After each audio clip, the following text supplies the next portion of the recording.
we talk about breaking it down into the components of the mind, so one thing about the mind is it functions on ideas, thoughts, beliefs, emotions. That's kind of the food of the mind.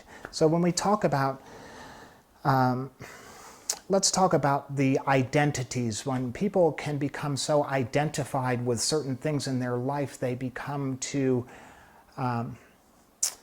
owned by them. They become limited by them. So when those become all the unconscious patterns, wind up being our life story actually. And what we do is, hey, let's look at that and find out what's not working anymore. And then when we talk about things like shadow, well, shadow is everything that about ourselves that we can't really see. It's in the shadow. So if it's in the shadow, I can't heal it.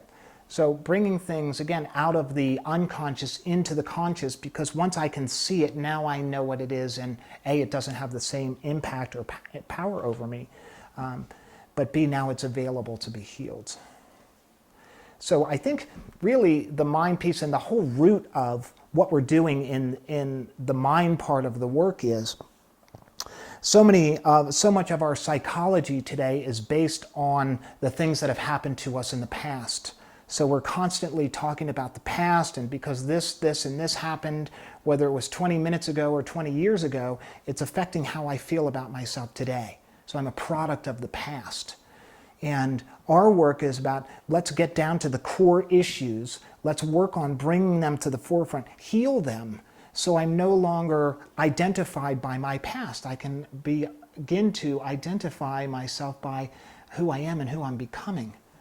So I'm not Dean, the addict that spent 30 years in addiction and 20 years in treatment and near-death experiences and all those overdoses and all that stuff. I'm Dean, the guy who's going somewhere, and I'm beginning to create my life around being well and getting well and helping others to get well, and that's my new identity.